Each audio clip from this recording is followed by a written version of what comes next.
We have Supervisor Radig with us on the phone. First item on the agenda is approval of the agenda. I'll move it. Second. Second by Taylor. Hearing no discussion. All in favor say aye. Aye. Opposed say nay. Passes 5-0.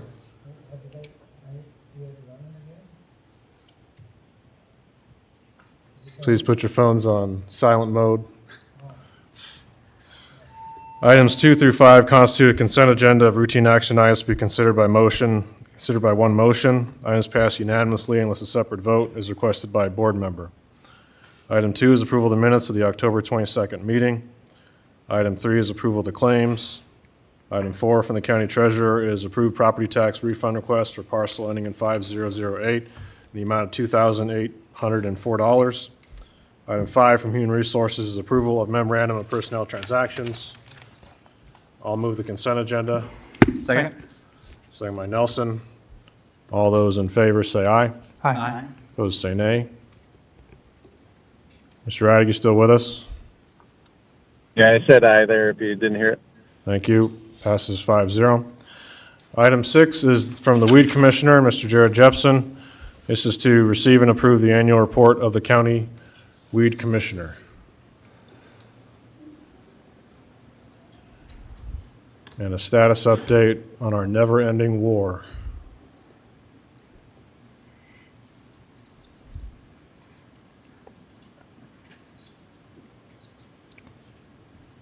Hi, guys. Hello? Do you have a copy of it or not?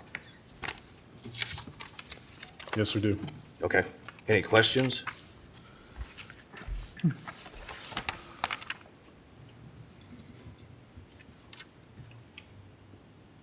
Do you have any general comments, areas of the county that have been particular concern? Oh, not necessarily. I mean, Changes? you run into spots just about everywhere, here and there. You just run into stuff and take it as it comes at you. Okay.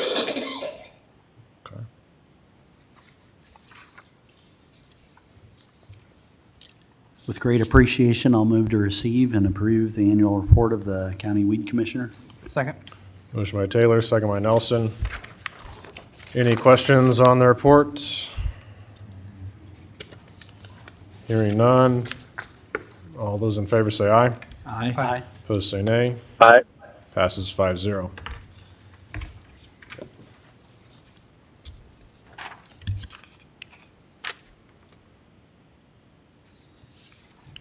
Thank you.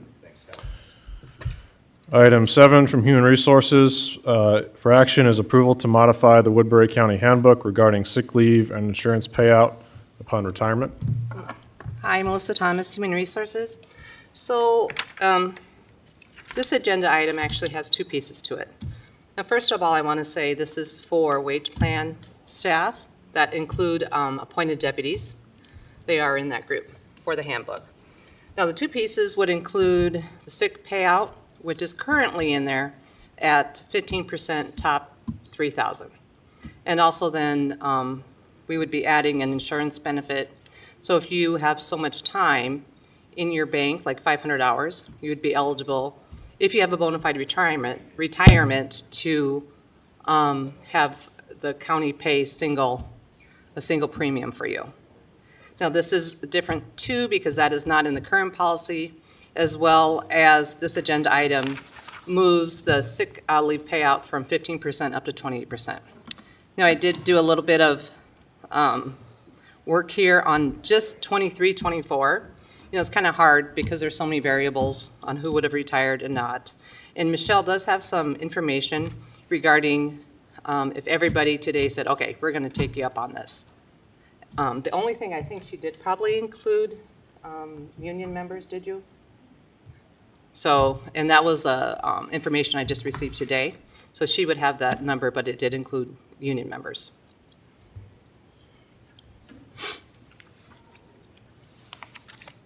Any questions? Could you go through, is the financial impact here of any use given that thing you just learned? Well, I think it would be less, if we're only including one group as compared to the rest of the unions. Now, the deputies and the civilian jailers already do have policies regarding this in their contract. So, they already do have this benefit. But the numbers here, I think they're pretty close because there was no deputies or jailers in these numbers that have retired. Okay. These were only employees that were not of those unions. But the additional cost, like 36,000, 27,000, that includes all employees, all the unions, all the wage plan, all the deputies. This did, yes, Yeah. you're right. If they hit the 500 hours and those marks. Because I understand that we can only have the power to affect the wage plan and the percentage deputies today, but I think that this should be an MOU for everybody and just get everybody on the same page. Otherwise, I think we're going to have these little battles between the unions and the wage plan and everything else, and just make it even across the board. That would be, Well, my preference, as I said last week, is to prefer what the proposal is here, the 5,000, 15 years, and 1 year of single health insurance provided in lieu of the payout. Mr. Taylor, you have comments? Yeah, mine were just more along the lines of questions. And maybe it was already answered. So today, the action is only to affect wage plan staff and deputies, but not any of the unions. Is that correct by our action today? Is that everyone's understanding? Okay. that's correct. And then, would anything tonight be contemplating, or would there be a follow-on with MOUs for each? Because I think my first question to Melissa is, where's everyone else at? It's 22 years, 25 years, and so the concern, I think to Supervisor Nelson's point, now you have these disparate things, and one thing I think I've always been consistent on is when management has something that's different, whether it's a percentage increase than the majority of our rank and file, that's problematic for me. So I want to make sure that the board would be taking that follow-on action. And I know that's something that's not contemplated here tonight, but whatever it is, I agree, it has to be consistent, whether it's 20 years, which I think is more general or generally accepted, or 15. I don't want to have an us versus them or wage plan versus not. So my other follow-on question is, these are annual costs per year then, when we're looking at this backup of everybody, if it contemplated all 400? No, Michelle has those numbers.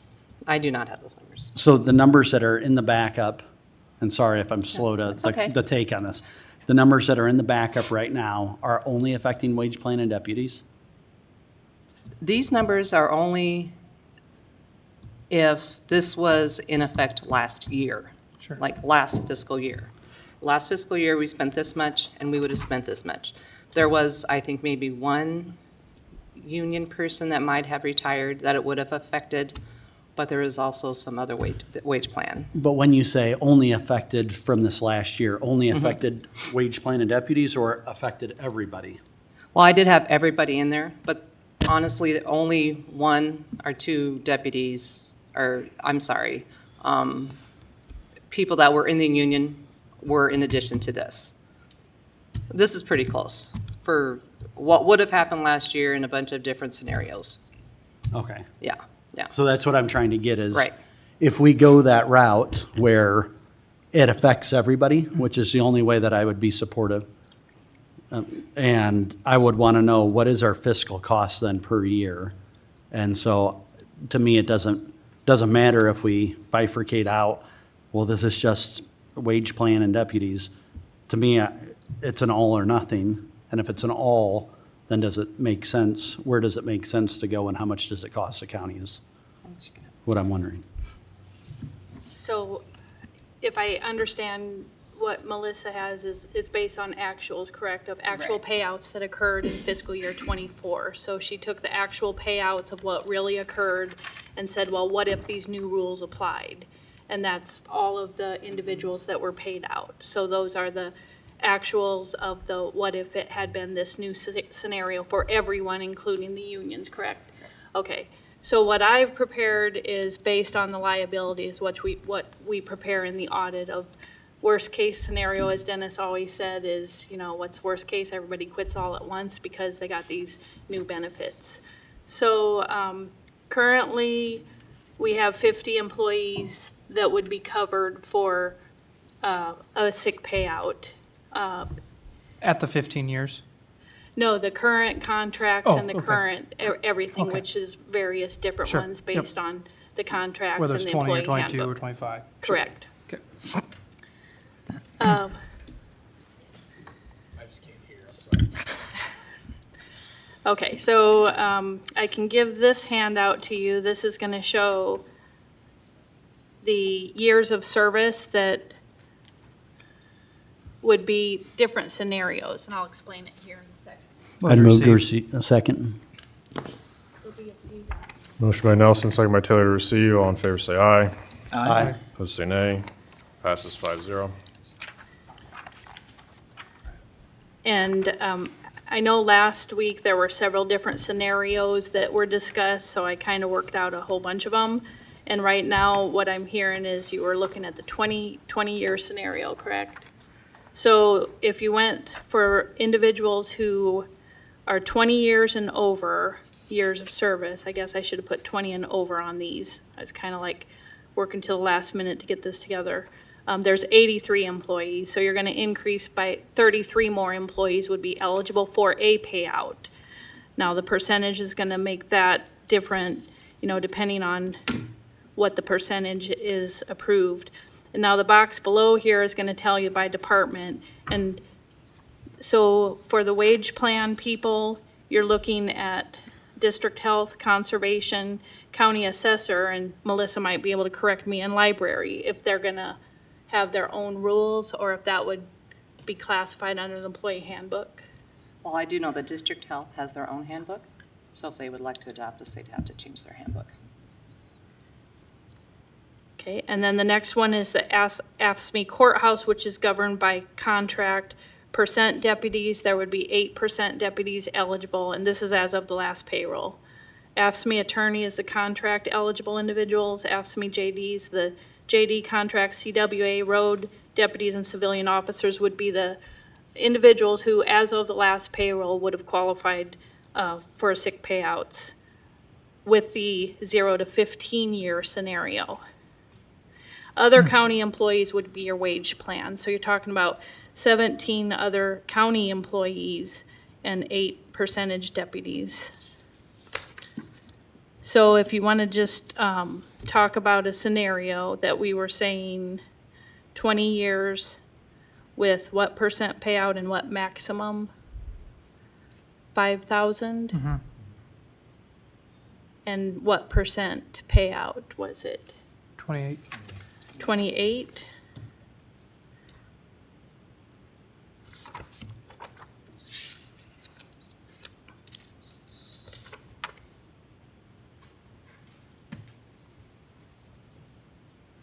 Would receive. Second. Motion by Nelson, second by Taylor to receive. All in favor, say aye. Aye. Opposed, say nay. Passes 5-0. They're included in the wage plan. Okay, so on this sheet, if you look at the 20 years, the middle column, 20 years, 28%, maximum 5,000. It's got it broken down by each group. So you can look across there and you can see the employee manual is the employee manual that we're talking about, wage plan basically, and those other library and county assessor, conservation, and potentially district health, because a lot of times they follow that. So that's going to be your number there. The middle box has your current liability if we did the current payouts. Your difference is in the bottom box. So your liability difference, which is different than actuals that Melissa's talking about, because actual, this is worst case scenario, would be 58,000 for the basically what wage plan. And the percent deputies is the final column there. And that one, the difference would be 13,000 in what the current rules are.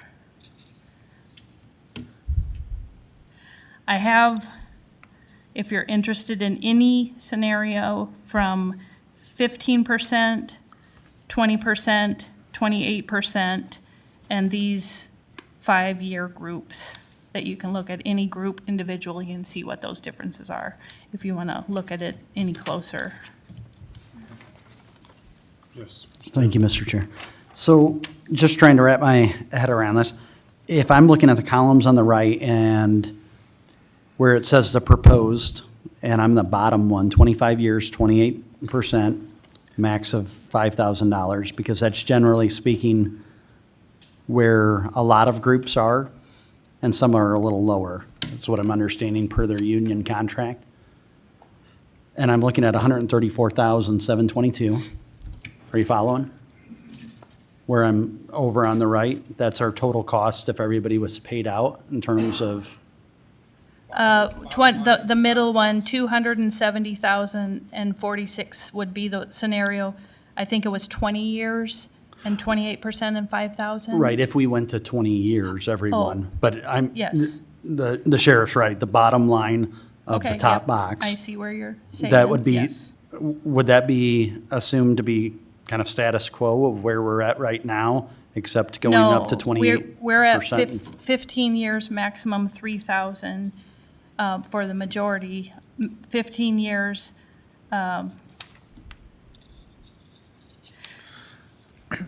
Jeremy, I think what you're getting at is if we did nothing, we'd be looking in that middle box, so it'd be 110,000. exactly. So if we changed everybody to 25 years at 20% or 5,000 max, it'd be a difference of 24,000, which gets you to that 134. Gotcha, gotcha. Now But I what follow. you want to take into consideration is the negatives here, because if you're trying to think to the future of if Yep. you're going to try to make everybody equal, you're making a disadvantage to what the deputies already have. Yeah, So so you can right see in now, that if- column. So if you look at the 20-year, which you guys have proposed, nobody's going to see a negative deficit from what they currently have. So nobody's going to have less than what they currently have negotiated in past contracts.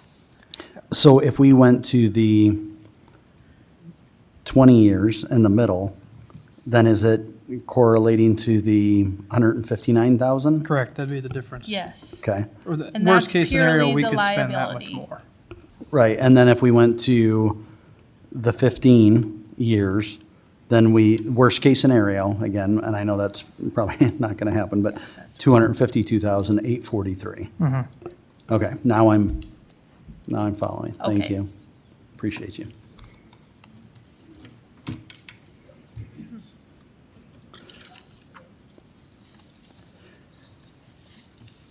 I also would like to mention that for the payment of the retiree insurance, I think that should come out of the department's budget instead of the medical fund, I agree. somehow transferred or however that would happen. I guess just one question for the board, and I apologize, I wasn't here for last week's discussion, but what's the impetus to go down to 15 years? I mean, I'm just looking at like the school district, at what current practice is, and 20 years seems like an improvement at 159,000. What's the rationale in going to 15 years? Or why not even 10 years? I mean, like, it's obviously a real cost, just kind of a question maybe philosophically. Well, that was the proposal by the sheriff last week, and the board had discussion that it was an attainable goal as far as retention goes, more so, but So could my support proposal that I brought forward last week was for percentage deputies and wage plan, who in our organization are your higher end administrative folks. If you're bringing somebody in from the outside, you're probably not bringing in somebody with, 0 to 10 years of experience. You're bringing in people who are coming with multiple years of experience. I don't know what the other departments are, but if you're bringing in wage plan employees from the outside, and so for me, that 15 years was that if I don't plan on bringing anybody new in, but the next sheriff might, and if he does, you would basically have to serve 4 terms under that person to be able to reach that goal of 15 years. The other thing is if you bring somebody in who's 45, they're and you keep it at 20 or 25, they're never going to reach it. So for me, for that, I didn't calculate any of it as far as all of the rest of the employees. I was looking at more of the administrative side of things. So that's how I had come forward with that number. The only other thing I would just maybe remind you is these numbers look huge as we look at them, but on average, how many people retire from the county in a year over the last decade? Decade? No, like each year, what do we average? 5? 10? The sheriff's office averages maybe 1 a year, sometimes 2 or 3 a year. But you're not gonna have 123 employees retire next year. So, I mean, if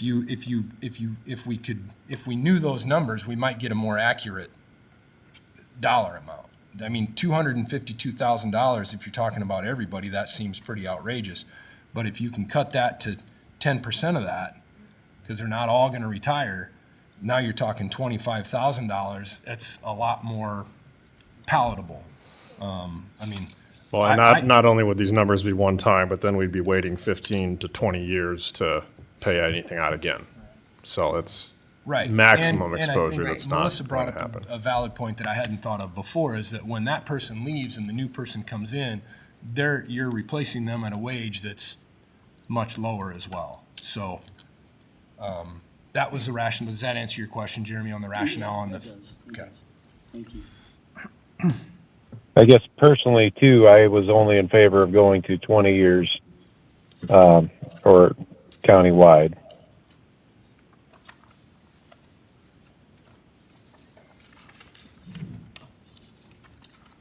And I'd also say the payout, this is sick time that they have accrued. And if it, gives anybody the opportunity to not call in sick, that would be a benefit to the county. If they say, okay, we got to build this up because when we retire, it's going to help, it's going to help me with my insurance till I get to 65 or whatever needs to be done. If people decide not, to utilize that sick time, then that would benefit the county. I'm not saying people shouldn't call in sick if they're sick, but Do you mind if I step up? no. You reminded me of. So the union president on my way out last week came up to me and said, hey, I don't know if you had thought of this before, but he knew of 2 people in the sheriff's office who in their last year, when they were looking at getting $3,000 for their sick time versus they have 640 hours of sick time at $35 an hour, they said, nah, I'll just take my sick time. And so he knew of 2 employees who burnt through all of their sick time in the last year. So they're being paid to sit at home, and if they're doing it 1 or 2 days at a time, there's nothing, it may be a violation, but it's difficult for us to prove because they're not directly violating, and I think we agree that we despise abuse of sick time, but we know that it happens. Our office has the unique problem that when that happens, not only are we paying them $35 an hour to sit at home for those 500-600 hours in their last 18 months or maybe 24 months, but we're also paying overtime for a lot of those days.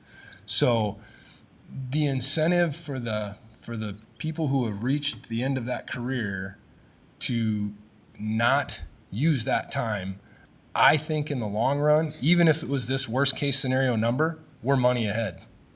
The county is dollars ahead in the end. That's my opinion. And I'm guessing if we went and looked at the data over the last decade, we could probably show that happens. Am I misstating that happens when some people choose to burn through their sick time? Have surgery at the end of their term or whatever they decide to do.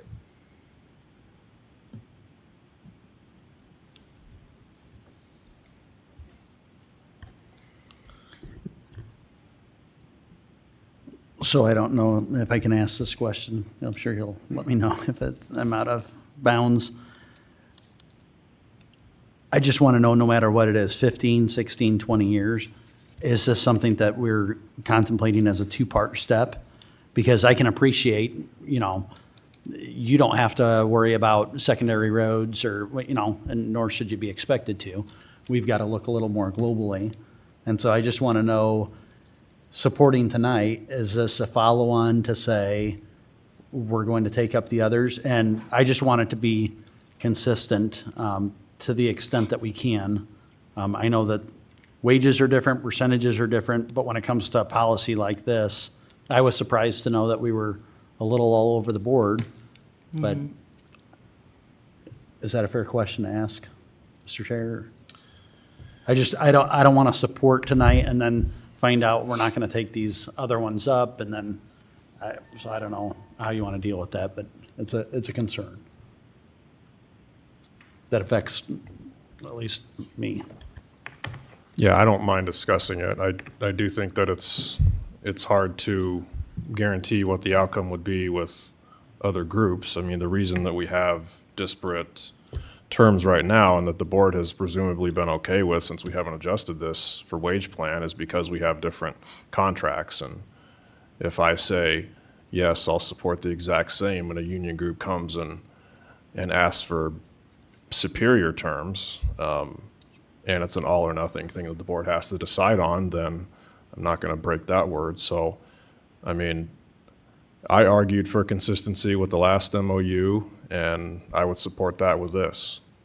So whether it's 15 or 20, I could support either. My preference is 15 based on the arguments the sheriff has said, the fact that it's a more attainable goal, and my goal would be to make employees think about this benefit a little bit earlier on, so that when they reach that 15-year mark, they're already thinking about how they should be using their sick time to benefit the department.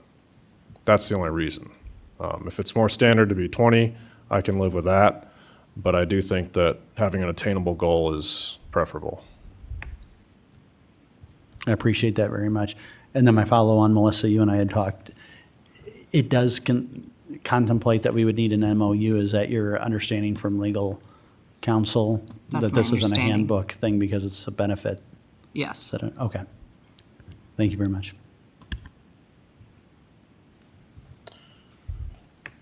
Mr. Nelson, Mr. Bittinger, have any preference on the threshold? I'd personally be okay advocating for the 15 years. I understand the sheriff's argument, and so that's my preference, but I agree, 20, I'd be fine with that too, but I would argue for 15. I think the argument's been made, so self-explanatory. I appreciate Melissa and Michelle's work on this. Thank you and I know that all we can do is paint a worst-case scenario, and that's just what we have to go off of. I wish Dennis was here so that he could really give us his 2 cents of where he thinks this is going to put us at financially. And I think last week I said I was supportive of the 15th for a lot of the same reasons that Matthew just stated, that it's attainable. I do think the 20 is also attainable. For me, it's maybe more of a walk before we run here. And when I look at some of these figures, Chad and I talked about what he just said here a little bit ago over the weekend, and I understand that. I'm probably a little more worried not having Dennis here, diving into, as we're going in the budget cycle, where we're going to be at, that maybe 15 is too much of a jump now. And if we go to 20, we can see how we survive this next year, and then maybe another, because it's not a big deal to change this. I mean, we could change the handbook at any time.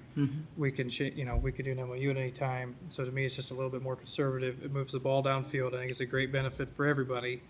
But that's kind of where my head is at, is just we take it a little slow, take it easy, see what happens this next year, what the payouts actually are. We'll get a little better data, and then we can always come back and revamp. So I would be okay with 15 as well, but my heart is kind of at 20 right now, just to, again, walk before we run. And I would like to, as Jeremy said, extend this to the unions and try to have everybody on the same team, and so there's not any bickering back and forth about who's getting what. So. Sounds good. Did you have something else? No, I understand the equal stuff for everyone. I don't know if there's an appetite or an understanding of the difference between management and the other folks, and I don't think anybody has argued more for the unions than I have. But there is a difference, and they're not always equal and fair because there are additional responsibilities and all kinds of things. So You know, I would still advocate for the 15 years for the wage plan and the percentage deputies for the reasons that I mentioned. If your appetite for everybody else is to go 20 because you think it's more conservative, there's certainly going to be a lot more people affected by the 20. That's a step that the board could choose to take, but I would still just ask you to you know, approve a motion that was 15 years and 5,000 for the percentage deputies in the wage plan. So I'd like to say again too, as a benefit is essentially a gift. As the board of supervisors determines, you know, what the wages and benefits will be, and I'm much more comfortable with the 20%, which is still an increase in benefit. It's a better gift, and I think that will be something that we could do for all employees. And I personally just think that's the way the board should go.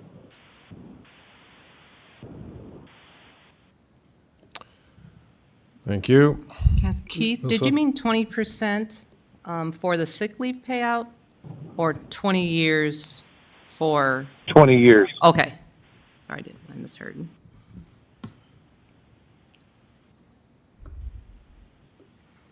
Mr. Taylor, are you at 20?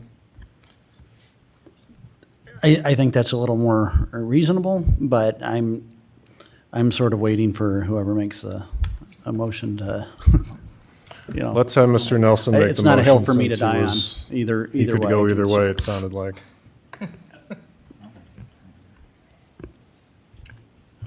I'd move that the county amend the handbook down to 20 years at 20% and $5,000 max for sick leave payout.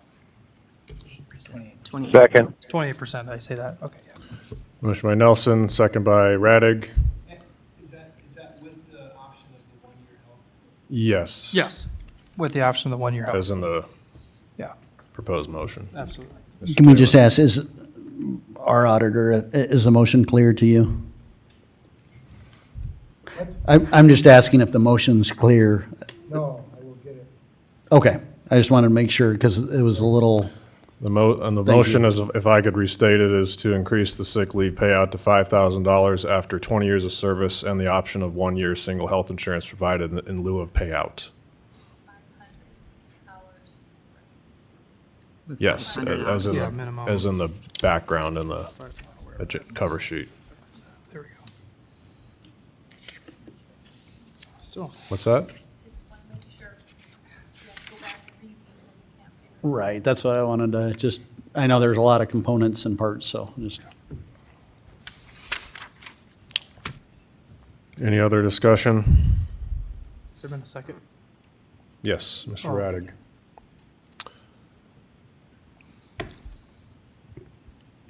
So no further action will be needed on this. You'll amend the handbook accordingly, is my understanding. Yes. Okay. All those in favor say aye. Aye. Opposed say nay. Aye. Passes 5-0. Thank you. Now recess the Board of Supervisors meeting and convene the Bennett McDonald Levy and Wolf Creek Drainage District Trustees meeting with item 8 for action. This is to approve the proposal from ISG to address repairs to the Bennett McDonald Smithland Levy.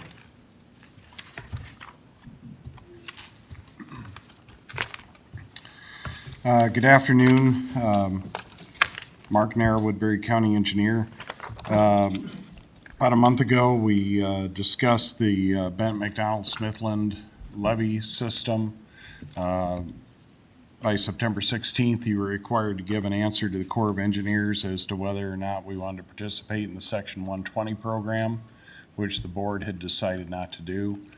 The direction, or general direction that we got, was to have our drainage engineer prepare a proposal for conducting repairs to bring the levee back to a functional level, which would provide a level of flood protection, but perhaps not bring it to the full Corps of Engineers requirement, which would be what the Corps deems in their inspections as acceptable condition.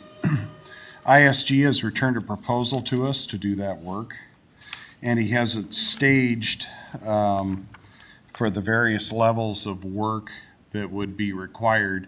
I like the way he's put this together is that we have an opportunity for public information meetings as we get more and more information and going down the road.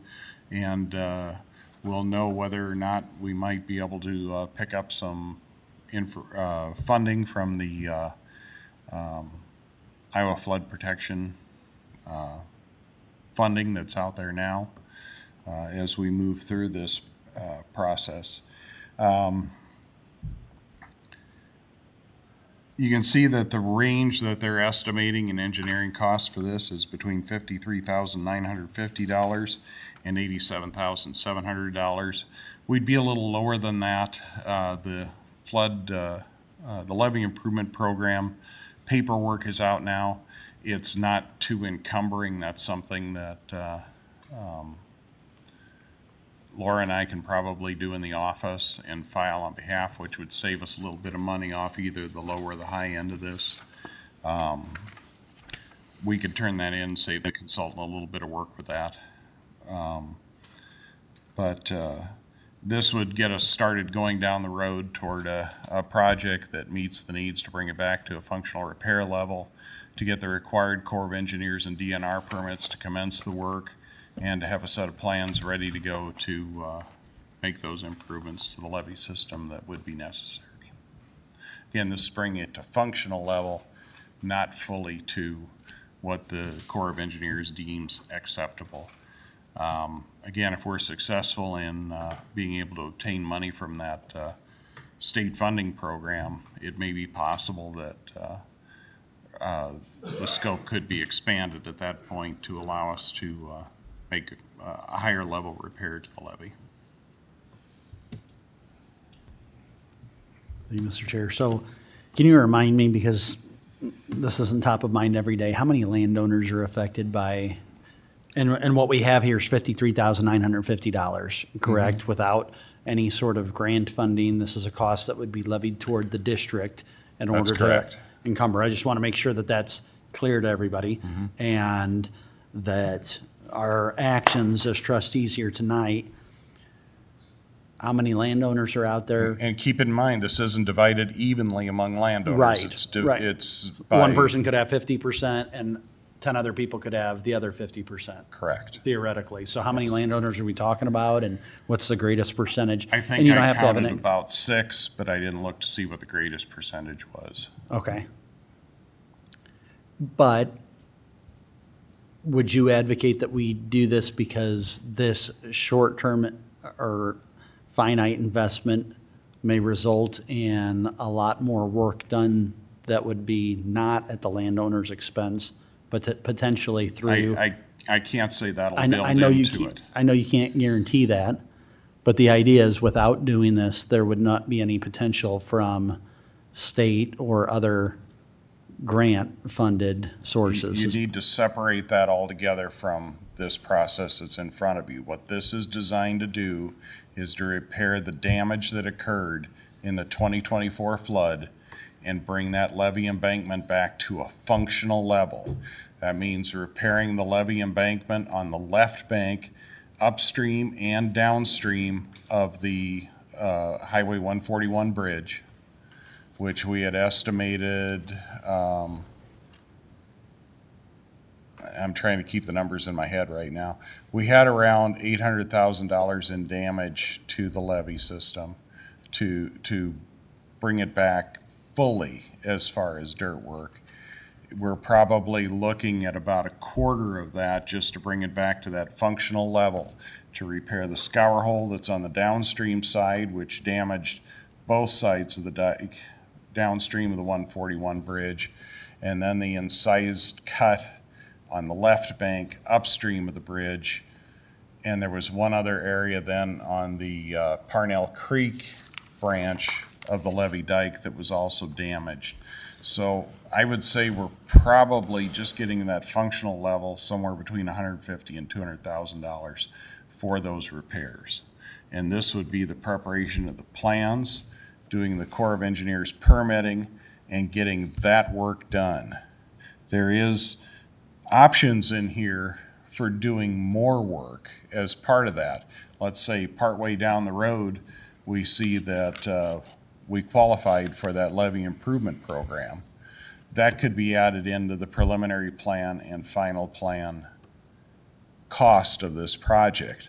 But especially those first two phases, the pre-project meeting and the project site review and survey, that just takes into account identifying that current damage and beginning to start toward the preliminary plans of getting it to that basic functional level. This isn't getting it anywhere near Corps of Engineers approved or taking advantage of possible grant money that may be out there. So when it says Iowa Homeland Security and Emergency Management will have competitive grant funds available for the repairs over the next 10 years, that essentially is saying after this project is done, none of those funds are available for right now. That don't count on any of that money. That will be post all of this work. Is that correct? That'll be post a significant amount of this work, Jeremy. Okay. Yes. So He's looking at both scenarios, the basic work at $53,950 to get the engineering work done, to get that repaired and get a level of protection for the surrounding landowners out there. If that money's available and we're able to bring it more into compliance, then you're looking at that $87,700 level. That's the way I understand this process. and thanks for your patience with my questions. So the 53,950 potentially that we start tonight will most likely be resulting in around 200,000 plus work that is to come. This is the design cost and a percentage at approximately 20, 22, 24% of what ultimately is going to be realized. So if this board tonight says yes to the 53, this board is saying more than likely yes to another 200,000 some. So about $250,000 decision potentially to those landowners.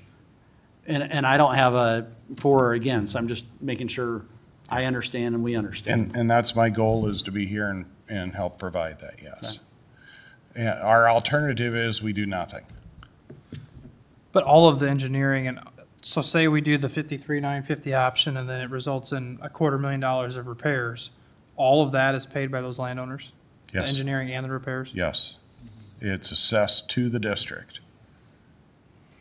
And that's where, with all of these, I like to have the truth in lending up front so that it's not afterwards and people come, because that's been the bane of our drainage existence, has been, wait a second, we didn't want this.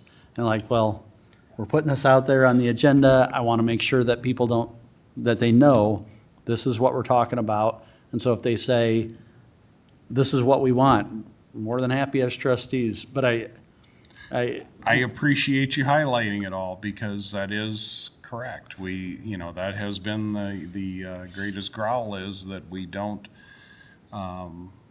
put enough, it's been accused we haven't put enough out there for the public as far as discussion. So I think it's important that you make it very clear. There is nobody that's going to come in at this point and swoop in and pay these damages at this point. We're going to try, concurrent with going out and getting the plans done. Much of the work in those first two phases has to be done regardless of whether we do a job to bring it into full acceptable condition under the Corps or functional condition to restore protection to the land. There isn't that much extra engineering to do the next step. And concurrent with that, our office is offering to do the application for those funds and maybe save a little bit of the consultant bill. That's included in the money. They bill their actual expenses, but this is their best shot at what's going to cost to get surveys, permitting, and plans that are lettable to get the work done to make the repairs. All right, we got Dennis McCall here. You're one of the larger landowners in that district down there. You've been a part of the district for a long time. Do you know what the percent is as far as what your percent is? If the total is 300,000, what's your share? You need to come up if you're gonna. Probably is, but We keep hearing this. Sir, you need to come up and answer. Six landowners that are affected by this, but what happened to all my taxes and what happened to all my drainage tax? Where in the hell did it go? I don't get any of it. You know, why don't they fix the damn river? I don't own that river. I don't own the right of way. I don't own none of it. Why do I have to fix it? And that's what it ends up being. I don't understand it too much. The last time one of the Corps of Engineers guys was up and he said, well, the only thing that if this dike or that berm goes out and that affects or that goes out, he said it just affects you. I said, yeah. And he said, well, we're not going to do nothing because you're just one person. That's what he told me. The Corps of Engineers guy. I could have blew it out his tires before he left. But anyway, I don't understand why I have to fix this river. I don't understand why the Corps of Engineers put it in. They originally had the county do the maintenance on it, but as far as I know, there's never been any maintenance on it. I pay $50,000 a year in property tax. Where in the hell did it go? Where'd it go? Why don't they do, you know, why don't it get something out of something, you know, I don't know. But, yeah, I'm gonna end up paying for it. So you guys can decide whatever you want, I guess. But To Mark's, or Supervisor Nelson's question, what are your thoughts on what's in front of us tonight in terms of? If they could patch these holes that are just below the bridge there for 50 or 80,000 bucks, I could do it for 10, but I don't care because the Corps of Engineers got to approve it before they can do anything. We can't do that. We can't touch the river without their approval, but they will pay nothing. That's wonderful. But if they could patch them holes for just basic, that's all I'm after. What if it was $250, Mr. McCall? What if it was $250,000 that we were, because that's what we're really, the 50 some odd thousand is for design. 250? It's It's be north of 200, right, Mark? it's probably looking 200 just to get the hole that's upstream and then that hole that you're looking at downstream. Yeah, that hole, the next flood's gonna take out the biggest share of the berm that goes on my side and the west side. Because the bridge, when the water spread out under the bridge, it took out part of the berm on both sides. I think Jeremy's looking worst case, that he's pretty much doubling what I think it'll cost. So you think it'll be more, like, I'm just worried whatever we start tonight isn't gonna stop I think it's with. gonna cost about 100 just to get that dike upstream repaired. In addition to the that's- 53 that we're looking at in design In cost. addition to the 53, you're Okay. probably looking in the neighborhood of 150 to 200 would Okay. be my best guess. Sure. At this first phase, just to get us functional. Okay. So Because I'm, nothing is free with getting the engineering done, getting permitting, and having a set of plans. Corps requires that we have those to have a permit. My department isn't geared up to do that for the drainage district. We don't provide that as a free service. super appreciative of getting it even more finite. So at 150 to 200, so in that ballpark. Functional would be nice. That's all I'm saying. If we could just stop the current erosion on the banks there, that would be it. That'd be all I'm after, if we could just stop that immediately, because this flood took out some pretty good chunks of the berm. How long has the board been the trustees for this district? Since 1964. Maybe this is our chance to get ousted. To Mr. McCall's previous question, you know, I know that drainage taxes pay in. What's the current status of what's sitting there right now? There's very little sitting there because we try not to levy more than we need to cover immediate expenses. So typically, drainage warrants are issued if the county doesn't have a balance in the fund for the Bennett McDonald Smithland. Right now, there's a little bit of money on the Smithland side, but we're talking less than 10,000. Is there a And that mecha- isn't eligible for use on the Bennett McDonald portion. Okay, so is there a mechanism, and I'm, drainage law and everything is completely outside of my scope of anything. Is there any mechanism to soften the blow? In other words, Yeah, it can be paid out over a period of up to 10 years with interest. And that's a portion of what's explained in this document, is that the cost of the engineering and the cost of the repairs can be spread out over time.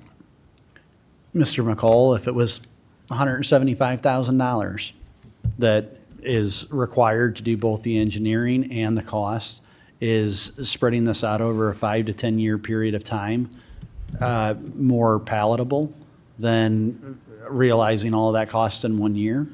Well, it's a little better than 1 year, that's for sure, but, we already did this once. I got $120,000 in the rocks just below the river, and that was put over a 4-year period, I believe. But anyway, if you And stretch. I think that paid itself back in this flood too, because there was a lot less damage downstream 141 in the area where he helped pay to reinforce the bank than there was upstream, for sure. The last Board of Supervisors, when was that, 10 years ago or 15, whatever it was, but About 2014, I think, is when we did the. they just riprap. decided that the Corps of Engineers supposedly said that the county were supposed to maintain the dikes.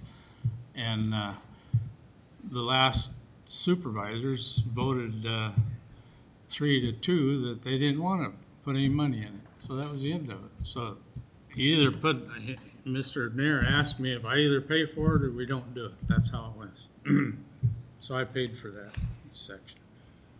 And I'm assuming that's what's coming up. The board had paid for using some reserves back in the 20-teens when we rebuilt the benches.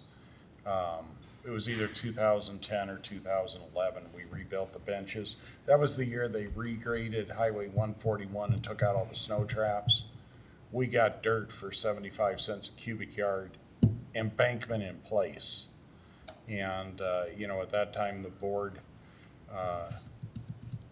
having heard a lot over the years about how the Corps wasn't going to spend anything, did put some of their own money in, but at that time they had some reserves and the availability of doing that. I don't know where you're at right now. But typically and normally, the drainage districts and flood districts are paid for by the benefited lands, and taxes are assessed against those, not against the lands of the whole county. Is that something that the board could contemplate tonight if it's to approve the ISG proposal to have it paid over a 5-year period of time in order to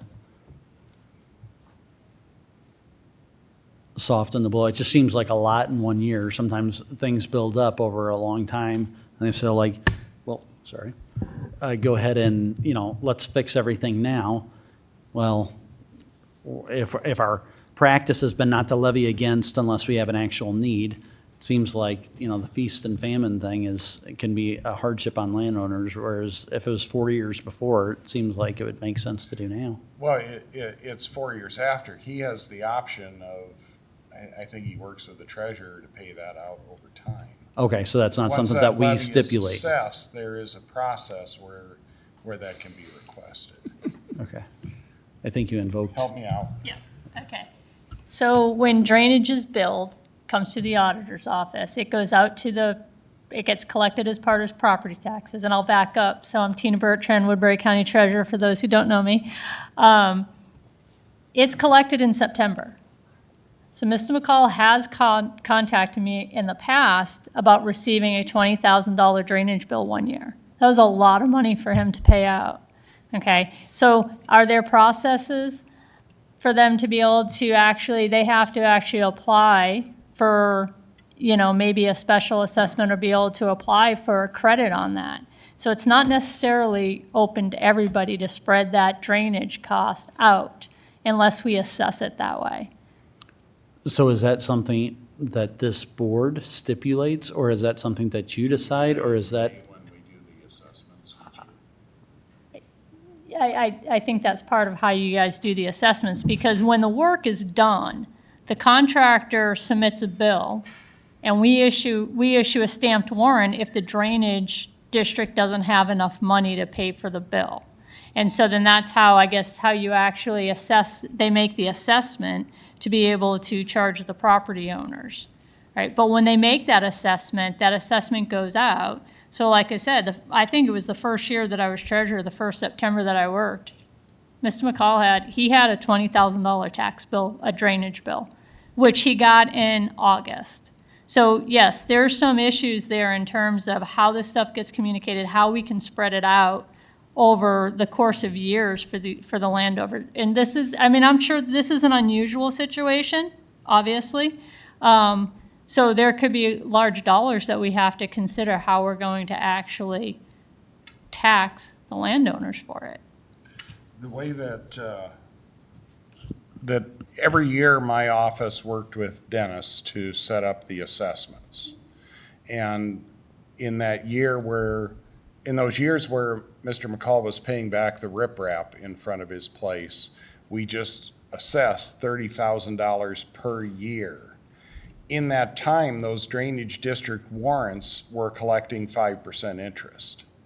So we had to levy enough to cover that interest payment on the warrants. Warrants they're in $1,000 increments, right? Yep. So 53 warrants would be issued on a $53,000 bill, and then they're retired as the treasurer calls them in, once funds are there to cover them. Did you need Board of Supervisors action to do any of that, or? We did have Board of Supervisor determination. At that time, the board said we would give him 4 years to pay back. He said he would put $30,000 down on that $100,000 bill and then pay it back over the subsequent 3 years. So that's how I levied it when I turned it into the board in my May recommendations that the board approved. So I'm hearing you say that tonight we could potentially set up something. Well, we would probably do that in the spring, not tonight. But, you know, the general guidance and discussion would be such that when we set up the assessments next year, Laura would then have that information to set up those assessments the way you want them. Or the future board, yep. And so to add a little bit of more detail to it, when we were doing the culvert cleaning that was required by the board, by the Corps of Engineers, that wasn't something that we came back and actually spread out amongst any length of time. We took the bills, they did the assessment based on the amount that it cost, and we charged that over. We basically billed it as drainage as part of that September tax bill. And what ends up happening is that's based on how, you know, when we do the stamped warrants, it is based on the invoice that we receive from the vendors. So this would be $53,000 if they did $53,000 worth of design. And we would issue 1,000, or 53, 1,000 warrants. If that vendor came back to the county and said, hey, I want to get paid out, the county buys them. We buy them from the vendor. And then when there's enough money in the drainage district, we pay the county back with interest, but the county has to cover that cost whenever a vendor comes in and says, I want to get paid out, I don't want to hold on to this. And we do have vendors that do that. Then when the money is in the drainage district, then we pay out warrants in order. First come, first serve. The county essentially earns 5% on that money then, but. Yeah, the you know, county the is in. district ends up paying it back. Right. By whatever determination we make for the levies. I think that's helpful. I just want to make sure that the full truth in lending is Right. known and we hear, and that it sounds like there's a way to soften the blow. That's way far above my intelligence level, how all the mechanics of that work, but it sounds like it's there in the future that can be spread over a period of years. Is that fair? And I would say that what would be important tonight is to make sure that as part of your motion that you're going to address that in the future so that it doesn't get lost. Sure. That at some point, the board is making a decision that when it's time for assessment, that the county engineer knows and is instructed, if that's what you're allowed to do, to spread it out over a period of years. Thank you. Well, I guess I don't have any more other than that. I think we're gonna have to do what we have to do to get it done. That's as far as I know. If the flood comes again, it's gonna really do some damage. He has a justifiable concern there, because he could get hit by the damage to the upstream of 141. Should the water went over the highway this year for the first time ever. Ever that I know, yeah. Yeah. To the east side, but if they get these big holes, they let the berm go and then the dike's gonna be next, there's no recovery. I mean, I don't know how in the hell you'd recover it, but anyway, I assume that's how it's gonna come out anyway. The landowners end up paying for this. They said,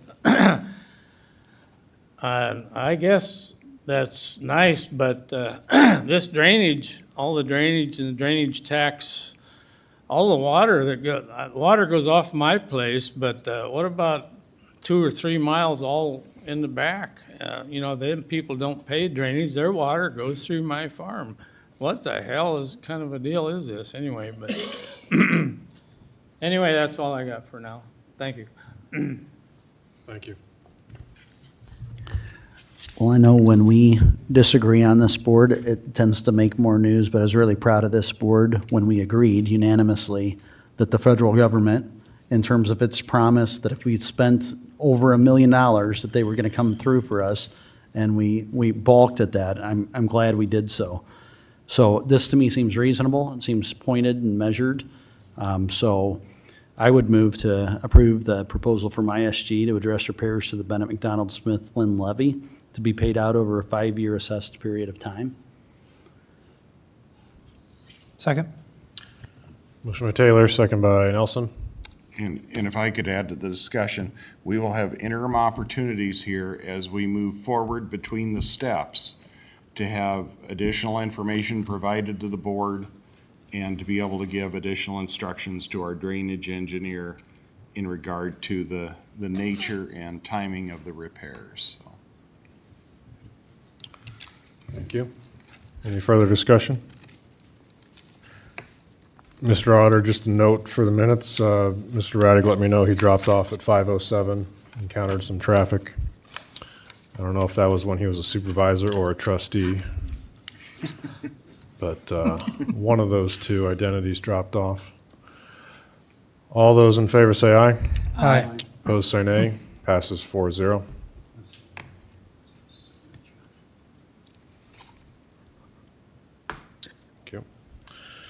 Now adjourn the Bennett McDonald Levy and Wolf Creek Drainage District Trustees meeting and continue the Board of Supervisors meeting with item 9, reports on committee meetings.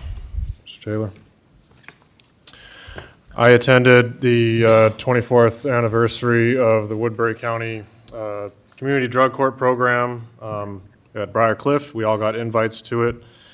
This is an excellent diversionary program run by volunteers. One of them had actually been volunteering for the entire 25 years, which is very impressive. Coordinates with several different stakeholders, including law enforcement, Board of Supervisors, provides office space for drug court, as well as other, referral sources, obviously. And to see a lot of volunteers there that I didn't recognize from other county business was pretty nice, actually. There's good people out there doing great things for our youth and our community, and obviously just because we build a law enforcement center to fit our needs for the next 50 years doesn't mean we want it to be filled by our own constituents. And so programs like this that exist for 25 years without any sort of substantial, federal support or something like that. There's been state support, there's county infrastructure support, but it's very impressive to see it continue. So this was given to the Board of Supervisors and some volunteers and stakeholders, and it'll be in the board office for display. Mr. Nelson. I have none, but thank you for going to that. It's very important. I have none. Item 10, any citizen concerns? Seeing none, item 11, any board concerns? Mr. Taylor? Just have one. So I just wanted to ask the status, and I know that we have the late and great Dennis Butler's position open in terms of our chief financial operations person or budget analyst. And I'm wondering, status-wise, and if we have a close date, and just thinking in terms of around this time, how important Dennis sending out budget books and preparing for January 5th and beyond. Just kind of wanted to see where things are at along those lines, and in my belief that sometime in the next 4 or 6 weeks, that position is going to be really critical. And I know you can't replace greatness overnight, but that's just a concern that I wanted to. I'm not sure if there's a timeline, but I want to make sure we're set up, or the board's set up for success in the future. So didn't know if we had kind of a status update, but the position is open, still receiving applicants, conducting interviews as myself and the vice chair screen along with the HR director candidates. And so we did have one interview so far, preliminary interview. If there's enough to warrant a closed session, then that's the next discussion point we have. But it is a difficult position to fill. We're casting the net wide, and so we don't control the applicants we get, but we sure hope that we get some more interest as time goes on. appreciate that response, appreciate both of the job that the two of you are doing in that. And I know that's a position we want to get right, and it took us a long time on the county engineer side to get it right, and I'm glad we did. But that's one that, just thinking of y'all ahead of budget time, will become really critical. So thank you very much. Any board concerns? Yes, so I got a phone call yesterday from a farmer landowner south of Mobile that would like to subdivide part of their building site.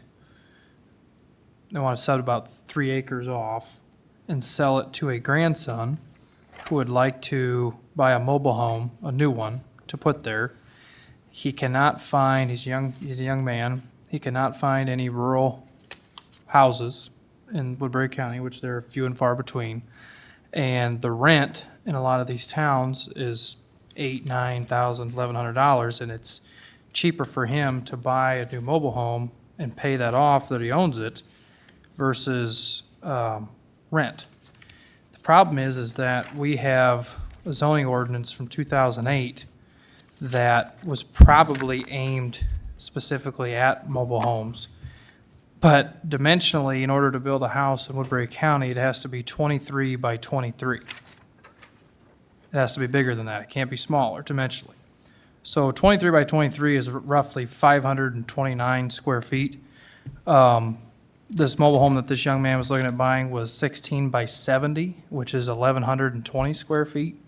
So it just seems a major fallacy here that it's okay to build a 530 square foot house if it meets a certain dimension, but it's not okay to build or have an 1,120 square foot house.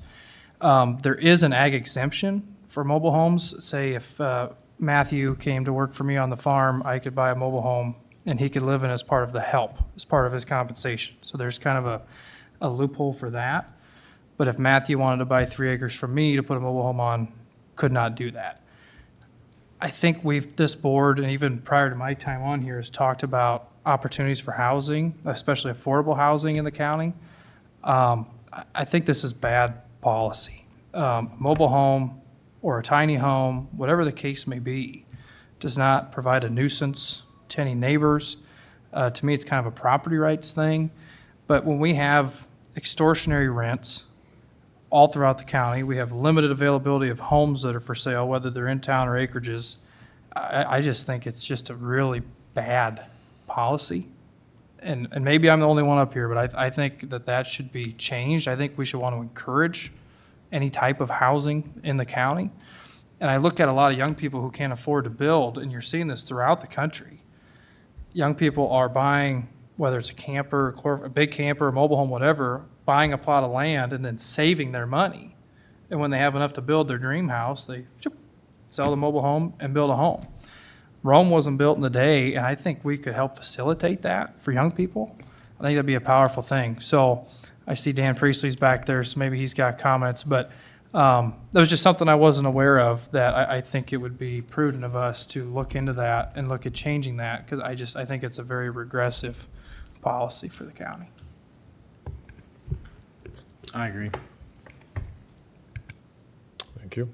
Any other board concerns? Have you asked him to live and work on his farm? He used you as the example, so I was just, well, I think it's a good concern that's raised, so appreciate it.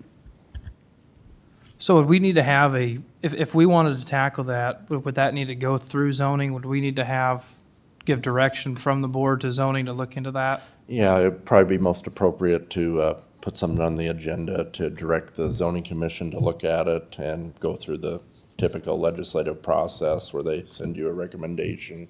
Sure. Do the 3 public hearings at the supervisor level and. Okay. Yeah. Thank you. Sure. Anything? All right, we are adjourned.